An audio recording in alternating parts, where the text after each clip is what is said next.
Hello, you're welcome back to Project Management Demystified. Right.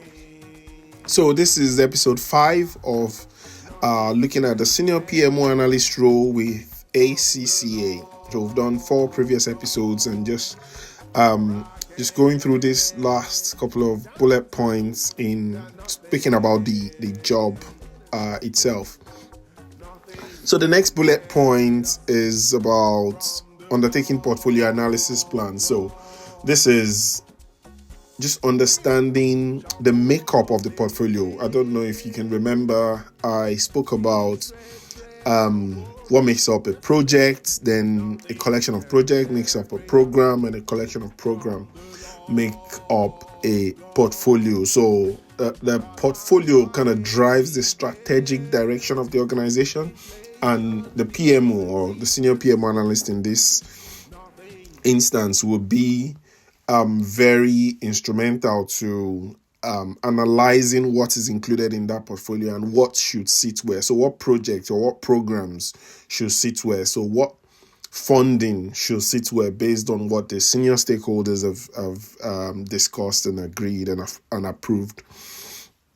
Then this talks about change logs. So there is some change. It depends on what they mean here, because change logs could mean anything. So change log could mean that the way they capture the changes in the portfolio. So a project or program has £10 million and there's an exception and that has to change to £12 million. All those will be captured in some way, shape, or form by the PMO. Risk and issues, these are things that I love. Anyone interested in project management should have heard them before. Analyzing or identifying and managing risks, identifying and managing issues.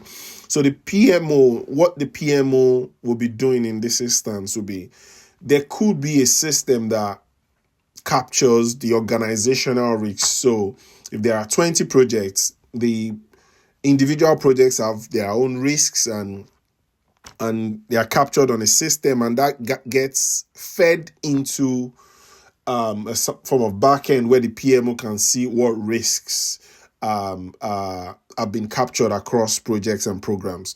So why that is important is if 1 or 2 projects have a risk that could cost the organization £500,000, for instance, that might not be a lot of money, depending on the context.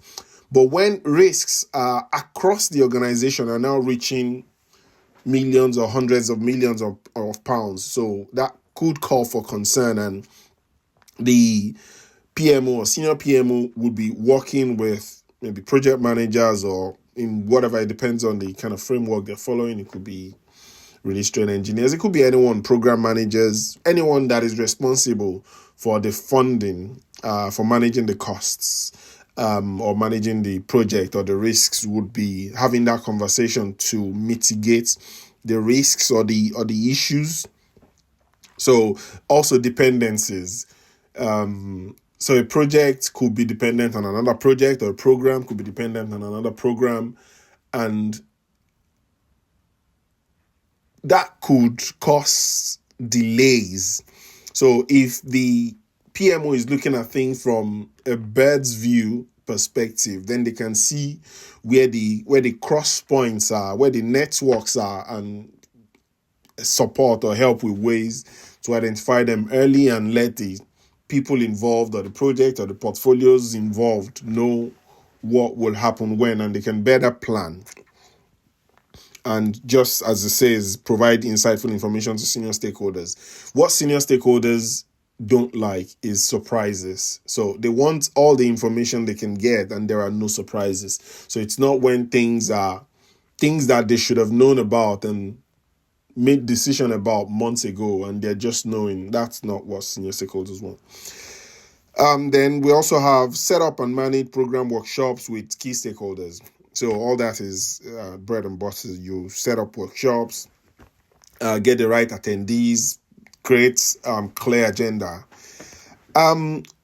Just to bust people's bubble a little bit, all the past 4 episodes and the things that are in the bullet points, there are things that any PMO analyst might know, might have done. What would differentiate a successful PMO analyst or from others? What could make you stand out and get the job is likely to be the person, this aspect around what we are looking for. So previous experience of program resource and budget control. Anybody could be able to do that, but how do you show the interview panel how you have done that differently, that will be different from others? And maybe in the next episode, I will touch on some of these things. Self-motivated to review portfolio performance. When have you reviewed portfolio performance previously and it saved the organization's problems proactively? Communication, high level of communication. I don't even know how to describe this, but it is powerful. And they might not ask you specific questions around communication, but the way you communicate at the interview will come across, and they will be able to know if this is someone that can communicate at a very high level with very senior stakeholders.